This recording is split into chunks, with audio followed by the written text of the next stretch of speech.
Good morning, the House Transportation Committee. Welcome back from the weekend, everybody. Hope you got rest. We have another big week ahead of us. This morning, thank you everyone for coming in early this morning before the floor to hear about the amendments to our bill. So our bill made a couple stops, both in Ways and Means and the Appropriations Committee, and we have two amendments have been made to our bill. So this morning, we're going to hear about those amendments and have an opportunity to have discussion. And then our bill is coming to the floor tomorrow. So we'll be taking a straw poll vote on these amendments this morning before we go to the floor. Because just a reminder, we're going to have, today is kind of the rhythm of our day is a little, for the committee, is a little bit different than a typical Tuesday because we have a joint assembly in the afternoon, and we also, before that, have a lot of action on the floor. So I'm not anticipating that we're going to be back in committee today, given the schedule. So that's why we had to do this early this morning. So want to welcome our senior analyst from JFO, Chris Roop, back to the committee. Welcome, Chris. Thank you. So thank you for being here to talk us through the amendments. So I turn over to you. We have a few documents. We have the written language of the Ways and Means Amendment on our committee page. And we also have an updated fiscal note from you. So for folks who might be watching on YouTube, those are all under today's date on our committee page. And I think those are and just for members, Becky Wasserman is the drafter of the Ways and Means Amendment. So you'll see in our committee page, usually our attorney is Anthea Dexter Cooper. So you have to scroll down and see Becky Wasserman's drafted language. So just want to make sure everybody has that in front of them. And so, Chris, sure. Welcome. Thank you. Good morning, everybody. For the record, Chris Roop from the Joint Fiscal Office. As the chair noted, the H479, the T-bill, made 2 stops to money committees last week. So there's 2 amendments for your consideration. And I'm just sort of going to start with the most complicated one first. So the House Committee on Ways and Means, they recommended an amendment to the bill that is tacked on basically to the end of the bill that you all introduced. And in a nutshell, what that language does is adjust all of the core DMV fees that primarily accrue to the T fund by an inflationary factor of approximately 19.8%.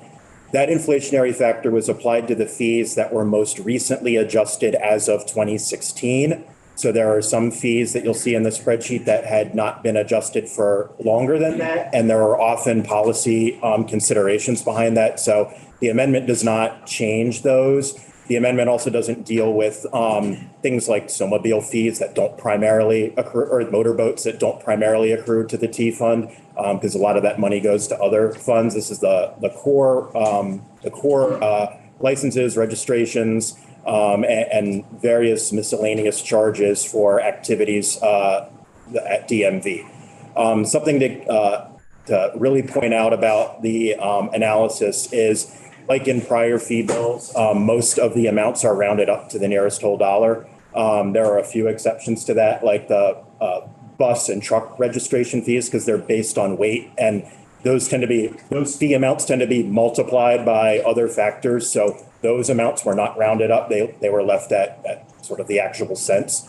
But 19.8% was not a number that was pulled out of thin air. That number corresponded to the growth in the personal consumption expenditure index, which is a measure of inflation. And that was the actual value from July of 2016 to December of 22nd, or December of 22. One other thing to keep in mind is the amendment not just looks at the DMV fees, but also would adjust the purchase and use truck cap. So the maximum is currently $2,075 in statute that a vehicle over 10,100 pounds would pay. That cap has been inflated by that inflationary escalator, just like in prior practice. These fee adjustments are proposed to take effect January 1 of 2024. So the intent behind that delayed implementation date was to respond to concerns raised by DMV about the feasibility of implementing adjusted fees while they're also working on their core modernization project. So something to keep in mind is, I expect you'd collect a little less than 1 full year of revenue if things went live on January 1. As folks who are returning members of the committee know, that there's a little bit of noise in DMV data from year to year. It's not always linear. Sometimes people go between the 2-year and the 4-year license, the 1-year or the 2-year registration. There's timing differences. So I think it's conservative to expect a variance of maybe 10% in the annual totals from year to year. And those estimates were roughly $21 million of total revenue for a full year. I would expect in the half year of implementation in the back half of fiscal 24 to expect somewhere between 8 and 9. So a little less than half to account for processing delays and known unknowns. And I like to be conservative when we think about what it's likely to yield. Something to keep in mind is while the Committee on Ways and Means recommended this amendment to adjust fees, the top line expenditure numbers in the FY24 transportation bill have not changed.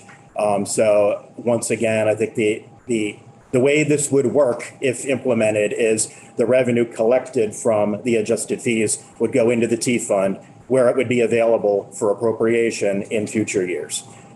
So that is the Committee on Ways and Means' amendment in a nutshell. I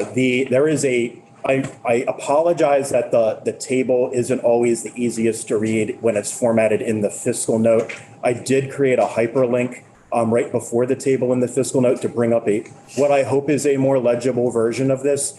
It is also posted separately under my name today. And hopefully it's fairly straightforward. I do not want to spend the committee's time going through all 150 lines one by one.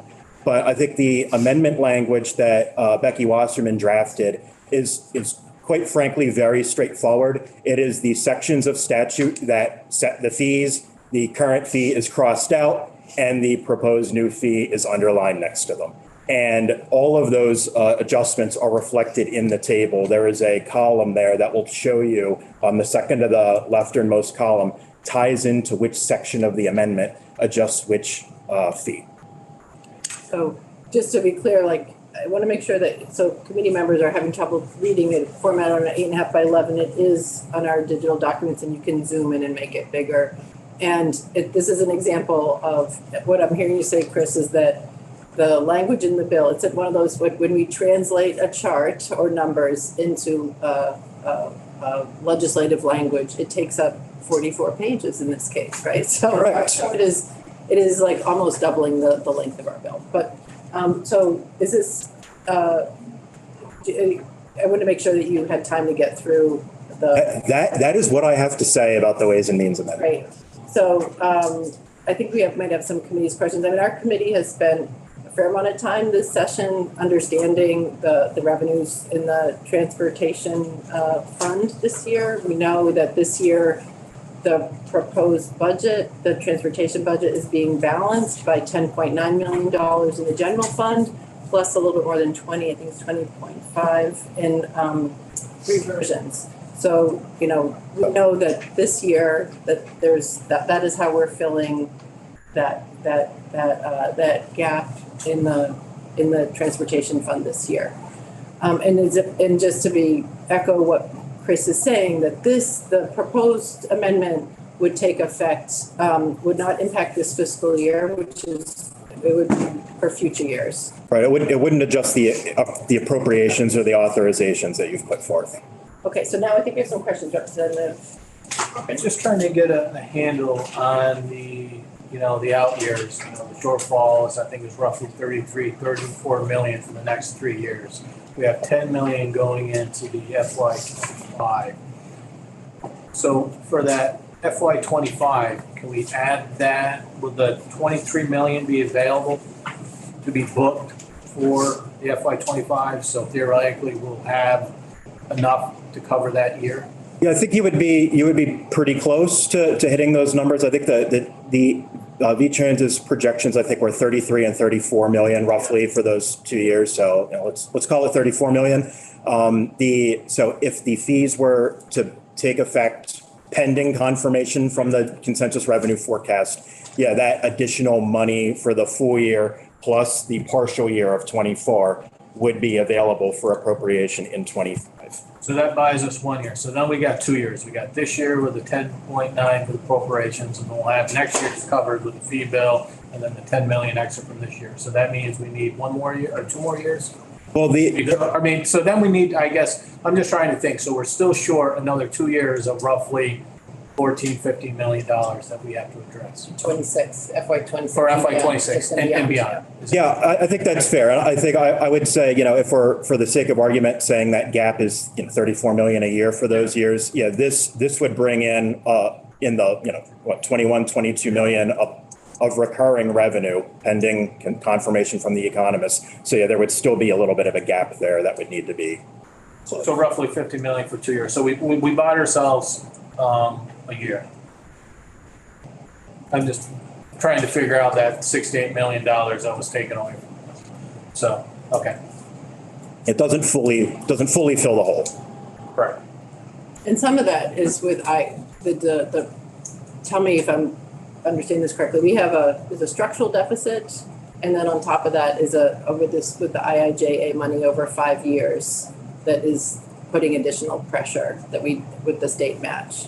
So it's not necessarily like a long-term ongoing, but it would impact FY 26 for sure. I think 2 years. I think we're going to come up with 2 years. We address this year's and the next year's following budget, but then we get 2 more, and then once the IIJ is over with, then I think AOT testified those base increases and pressures are going to be around $15 million, but that would be covered with this. So I think we're looking for around 2 years of $30 million as opposed to 68. So we're still short, but making progress. Okay, Sean? Okay, are you So- done? Yeah. Okay. Couple easy questions. On your spreadsheet, the salmon color, Mhm. that, the selected fee area, that just indicates those special areas that you said you just gotta put a number in there, because it's based on weight.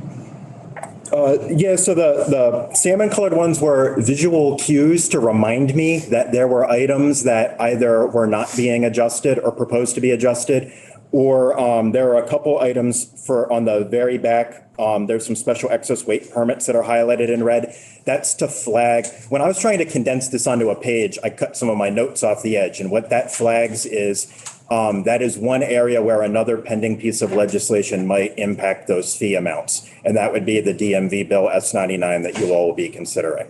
There's that, and there's one other item which has to do with H53 driver's license suspensions could impact your reinstatement fee revenue, as we know. I did not build those into these numbers because those bills have not passed yet, but we should just know that we need to account for that if those bills do in fact pass. And I think I just heard you say that this really doesn't fix the structural deficit in the T fund. This is I'll use my language here, this is a Band-Aid to get us another year or two until we really have to face the real problem. Say it now. If we could ever retain all the money that is taken in on the T fund, we would not be sitting here today, my personal opinion, with $20 million or so going to the JTOG fund. And I understand if you push something down here, it pops up over here. I understand that.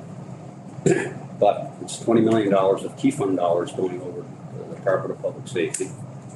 There's approximately $50 million coming out of the DMV Purchase and Use Tax Fund that's going to the Ed Fund, even when the Ed Fund has a surplus. Do I have that right? You do? So my point is here, if we were ever honest with ourselves and kept the T fund money in the T fund, we would not be sitting here. You don't need to I'm using you as a platform. That is quite all right. He's gonna call a point of order, he knows the answer. I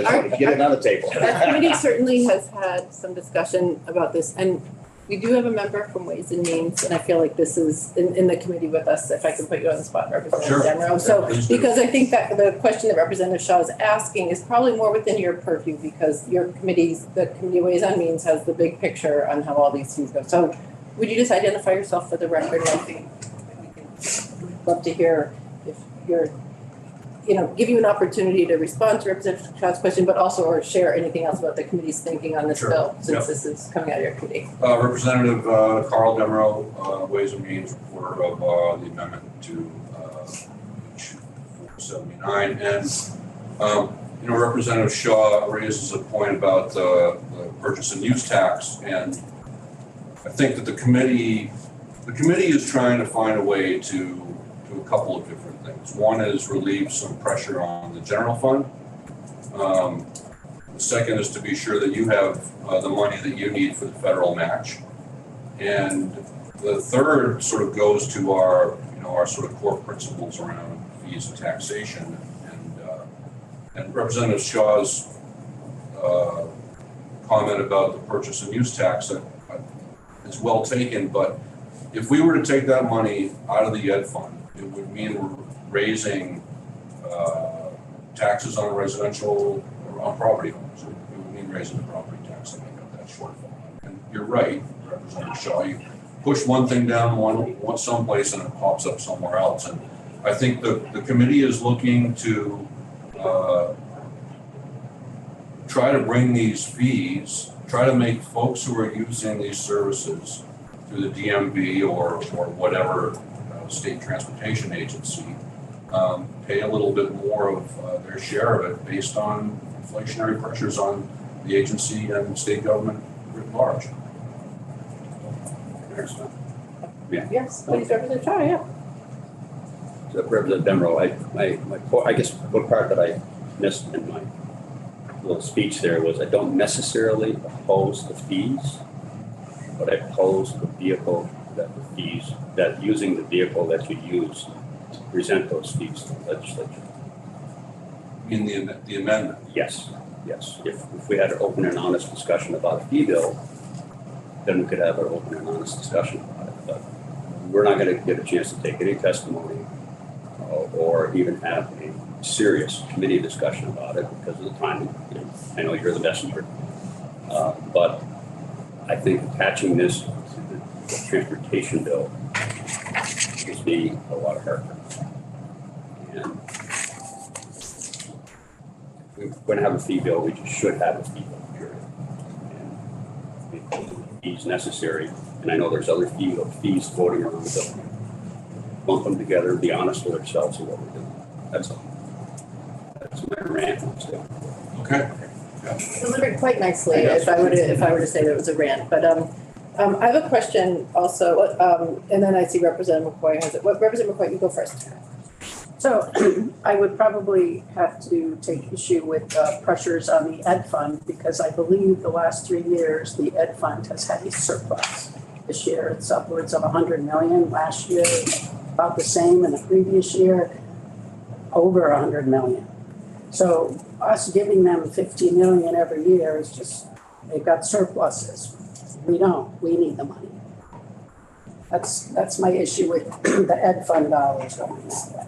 And I also, the continuing conversation about JTOX 20 million. We've had that conversation in this room for several years already. And we don't quite move the needle on that. And I would say that conversation is still alive, and that can be for future years. I know we're moving into discussion and there might be some questions. So Representative Bartholomew, and then I see Representative Walker. When I first heard about this, I initially had the same reaction as Representative Shaw because we've always done it as a fee bill, although it's been a long time since we did a fee bill. But I feel like I was falling into the trap of, well, that's the way we have always done it. Does this make sense?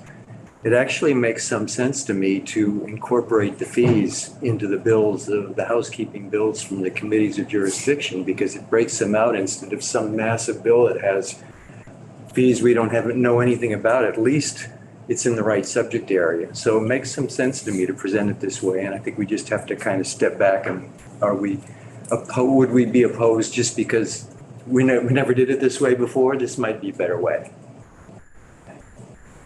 Representative Walker, and then I see Representative Pouch. Thank you, Madam Chair. I was just trying to understand what we're talking about with Ways and Means in terms of a fee. We stated that the users of transportation are be paying the fee more directly to the transportation fee, so that the users understand that where their money goes and where their use goes. But apparently that doesn't apply to the education part. If people realize that education was actually $50 million more than what the property taxes are, that logic doesn't necessarily seem to apply. Is all I want to make sure I was understanding, that education actually costs a lot more than what people think it does, because we're substituting or we're subsidizing it with transportation dollars. That's interesting to me, that it seems that same piece doesn't translate. So I know our committee did hear the difference, even though we're not at the Ways and Means Committee, between a difference between a fee and a tax, and this is a fee that we're talking about here. So I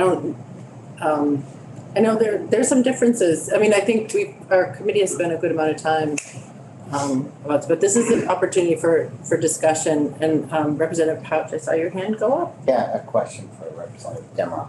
I understand, you've got this big long list of fees, and you chose only the transportation ones. I was wondering, was there any testimony or discussion on the individual fees and whether they should all be treated the same with the same inflationary, or has there been any discussion at all that, some fees seem out of step maybe with the others?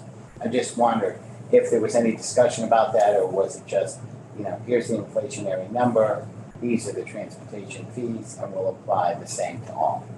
That was the approach, and that we use that approach for simplicity.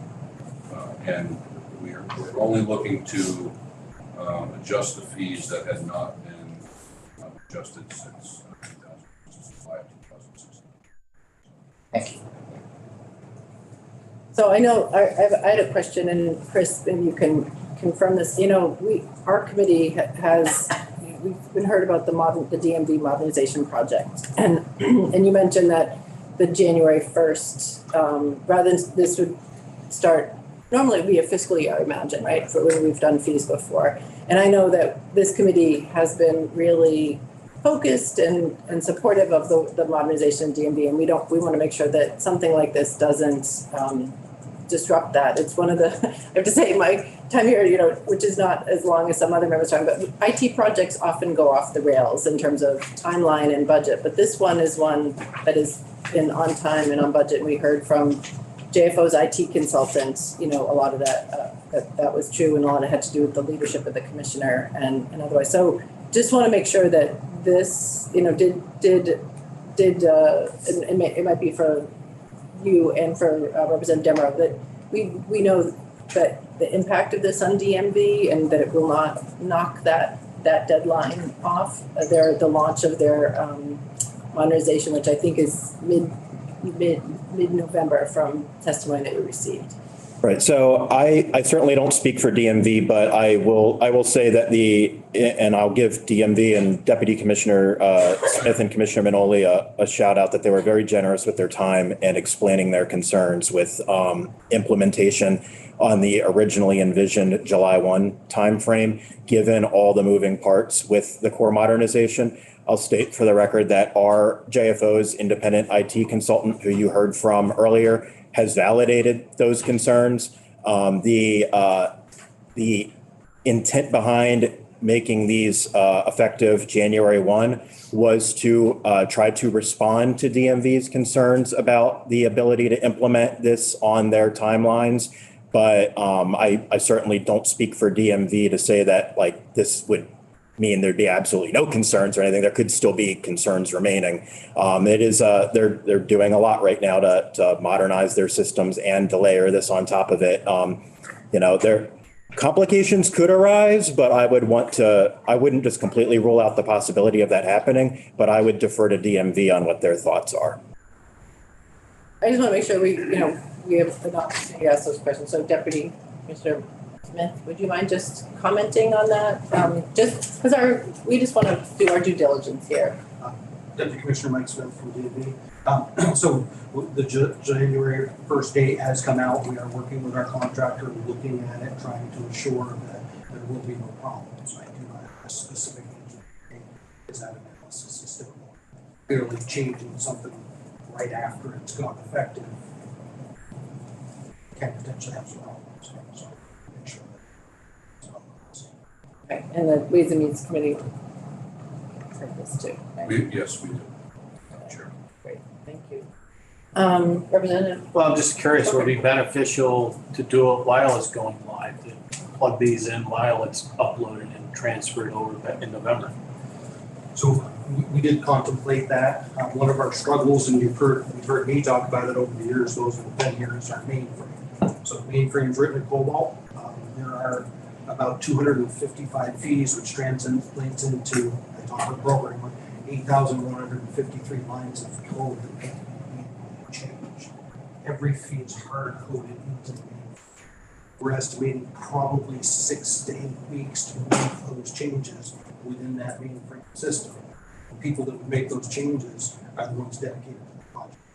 If I pull them all off the project, probably won't happen. So doing it after the project goes in is better. It's not necessarily our best approach, but it is better than July 1st. I guess I'm just understanding if somebody has to do that, I mean, they gotta program it while they're switching it over, or is this like automatically transferred? Like somebody's gotta program it now or later. So the new system's table driven. Yeah. So they can put the fees in there and the date, so that when July 1st or January 1st hits, it will automatically do those. Oh, it's a lot smoother. I Okay. can't do that in the mainframe. Oh, okay. But the idea with the modernization is to make it a table that is then smooth. I mean, because obviously you're designing a system because fees will be updated someday. I mean, right, so that's built into this modernization. Is that fair to say? Absolutely. Okay. Thank you very much. Are there other questions? I want to be sure it was time for discussion, but we have 2 amendments here, and this is the more complicated one.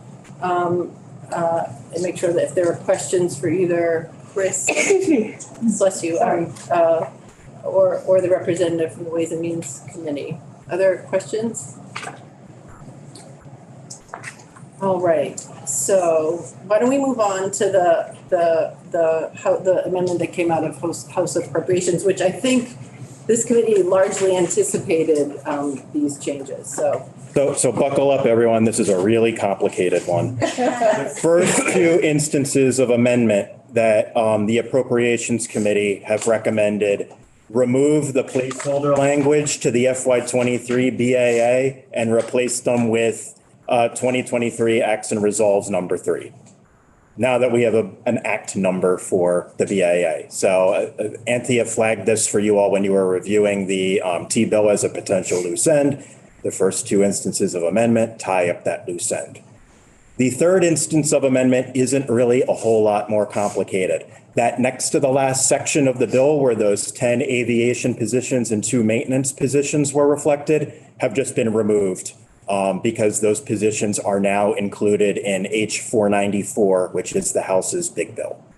So that was the thinking behind moving the positions to the next to the end, because there was the next to the last session was because it was anticipated House Appropriations would just delete that because they like to reflect everything in one place in the big bill. And they did in fact do that. So no surprises, no fiscal impact with that amendment.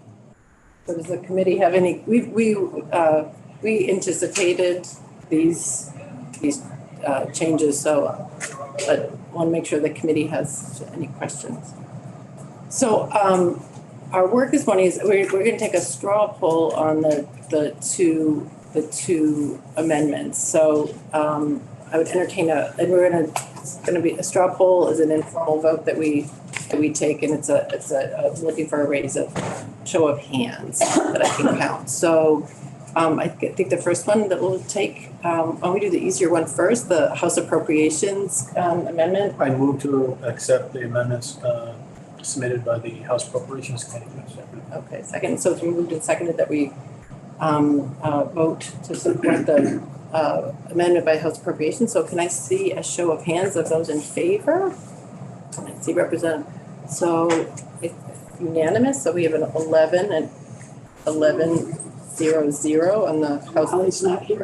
Molly's on the She can screen and vote. she, and I saw your hand, Representative Burke, so yeah, First to take take advantage of the new this is our new. bill yeah, or whatever. yeah, language. yeah. We look forward to having you back, Representative Burke. And so the second amendment from the Ways and Means Committee, I would entertain a motion to, that we, the vote would be whether you support a yes vote, a raising hand yes would be that you support it, and no vote would be that you don't support it. So I would entertain a motion. I move that we approve the amendment by the Ways and Means Committee. Seconded by Representative Dodge. So for a show of hands, all those in favor?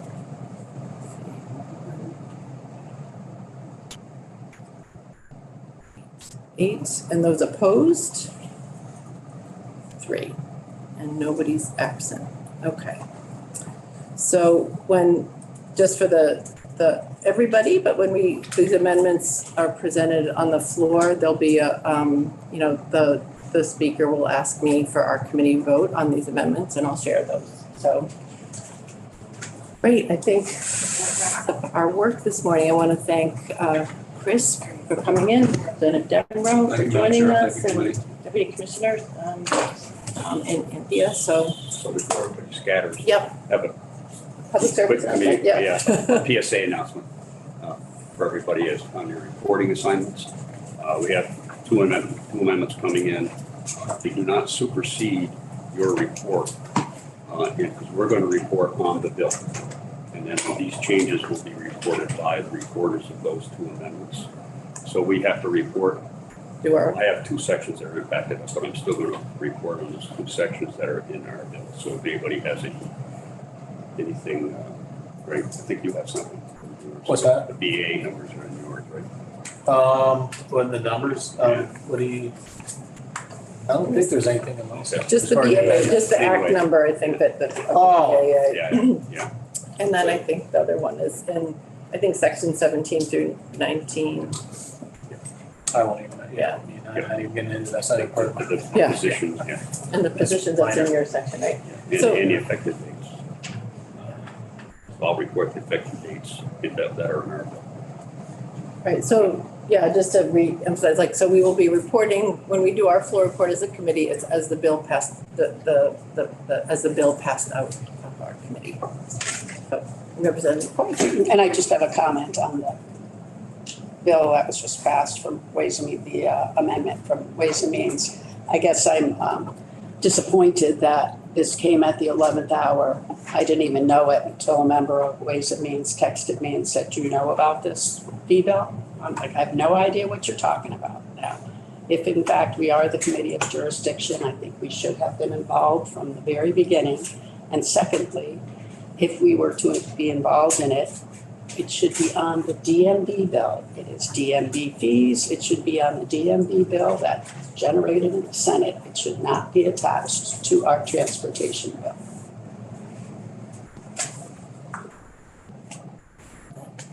It's fair game, yeah, but I think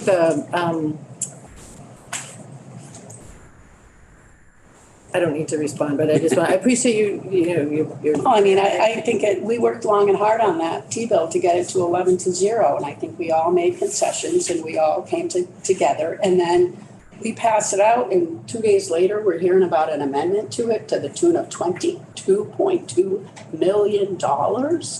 I mean, come on. Talk about lack of transparency on the part of this legislature. I'm extremely disappointed.